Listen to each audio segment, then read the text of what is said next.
Hey guys, welcome back to AquaAz. This week we're going to look at filtration and what to do in the event of a filtration breakdown, as we've had in the fish room this week. So let's get it.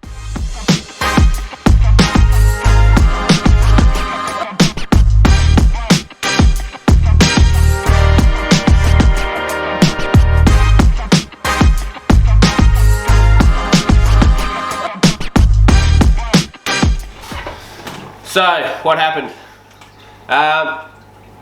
Narrowed it down. We've had a power out at home. Luckily it was through the day.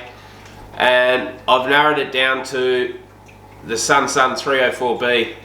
Has a fault. I think the pump's gone. It's cut the power. Each time I plug it in now, the pump will not run, but will obviously cut the power straight up to the whole house. Luckily there's safety switches in the main power board, which we'll get into later.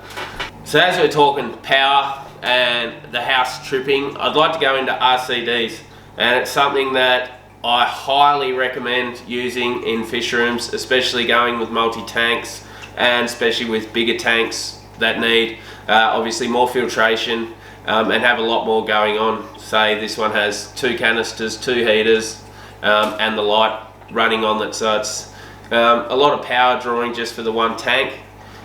RCDs are great. RCD stands for residual current device. They're a life-saving mechanism. They cut power or notice surges when they happen, and they have a safety switch which will kick off before that surge goes any further through the line, which can result, worst case scenario, in house fires or electric shock. Highly recommend looking at RCDs. Highly recommend checking your house, shed, whatever you use to power your tank or tanks to make sure you have that safety switch in your main power board. Here's mine here. It shows the main power and then the main safety switch. This safety switch I'm not going to flick at the moment because it will cut power to the whole house, but make sure that you have these. They're a life-saving unit. If not, look into RCD power boards. You can get these. Here's one here. These also do the same thing.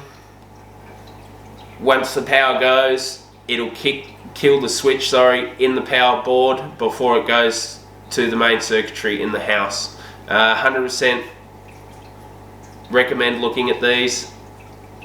They're not very expensive, in the $30 and up, but definitely a great investment and worth looking into for cases like this.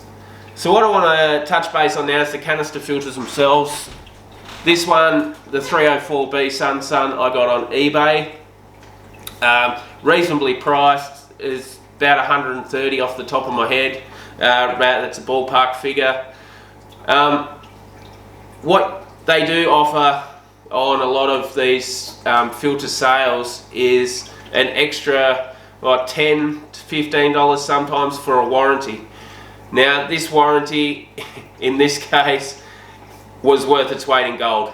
You can never be 100% on faulty canisters, if they're going to work, how long you're going to get out of them, and what to do if it did break and you didn't have the warranty. Please look at warranties. They're definitely worth it. Now I can pack up, save the beneficial bacteria that's already in, pack up the canister filter, send it away on warranty. No doubt they'll have a look at it, and fingers crossed they'll send me a brand new 304B that we can continue on with. So the next step, with one canister running, one not out of action, I still have beneficial bacteria in that canister and a lot of it.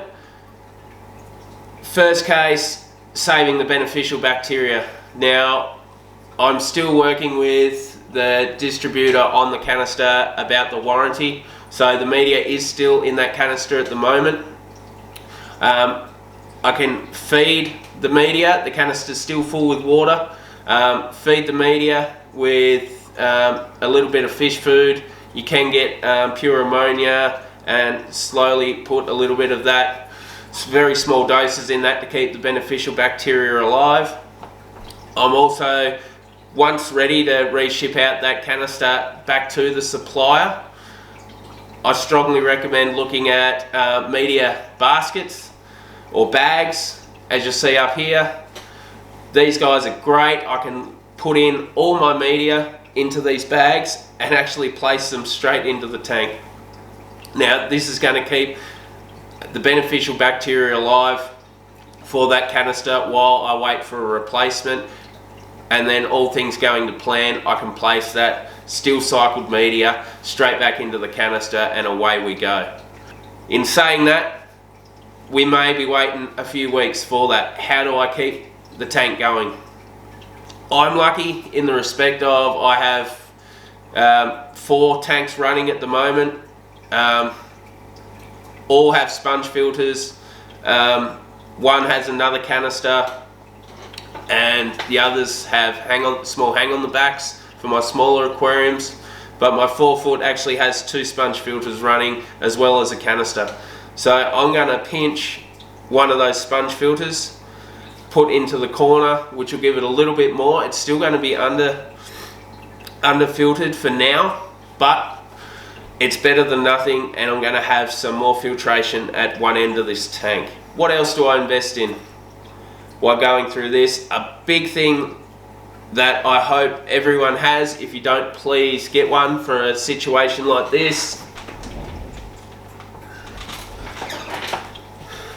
is test kits. This one is the ammonia test kit. I have nitrates, nitrites, pH test kits, all separately. You can get a lot of them in one bulk pack, which gives you, I think, 4, don't quote me. I think ammonia, nitrates, nitrites, and possibly pH, don't quote me on that, which will save you money instead of going the way I went originally, which was buying all of them separately in kits. But please grab the kits. I'll be keeping a close eye on the ammonia over the next few weeks to make sure that the tank doesn't crash on me. Make sure there's no ammonia spikes. Also, we'll be doing more consistent water changes on this, no doubt. I do it once a week. It may push out to every 3 days now. I know a lot of strong discus enthusiasts do them daily. I'll keep an eye on this one with the 5 discus in there. It'll possibly go to every 3 days just until we can get the new canister. But please always look at test kits. They are amazing bit of gear. They give you so much information, and you can keep an eye on your tank and how it's progressing, especially in a situation like this. The other thing I keep handy in my fish room, the way I look at it is like a car. Most cars come with a spare tyre. Why? Because tyres can blow out, you can have flats. You've always got that spare in the back of your car to keep yourself on the road. I look at fish tanks in a similar way and have spares for a lot of reasons. Number one is a breakdown. This one here is spare airline tubing. This one's from Aqua One, it's 5 meters. I just keep in my fish cabinet as a spare. I also have spare unfiltered sponge filters. Just small things to keep at the ready for when you need them in these sort of cases. Super handy. Always think of it, or if you like to think of it like I do, as a spare tyre for a car. You have breakdowns, having that up your sleeve is super handy. So let's go ahead and grab that cycled sponge filter out of the 4-foot, the spare one. We'll put in the other corner where the 304B intake was.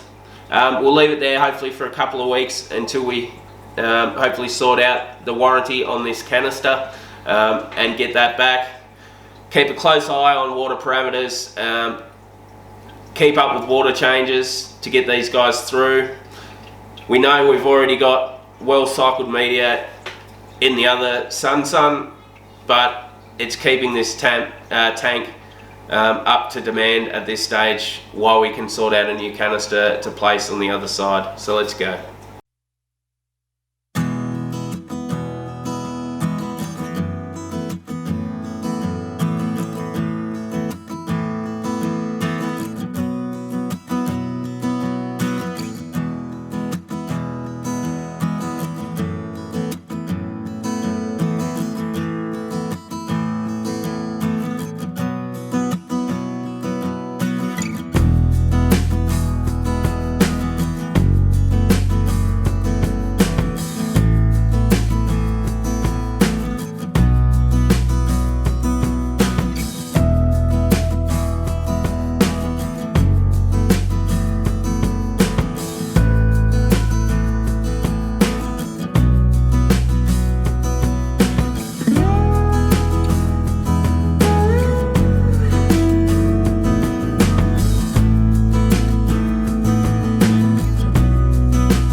So that's a wrap, guys. I hope you enjoyed this week's video on filtration and you all learned something new and interesting and the joys of shorting power to the house.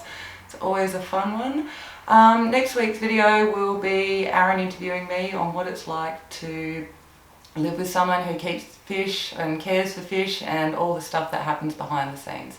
So if you like this video, please make sure to subscribe and hit that like button. Cheers.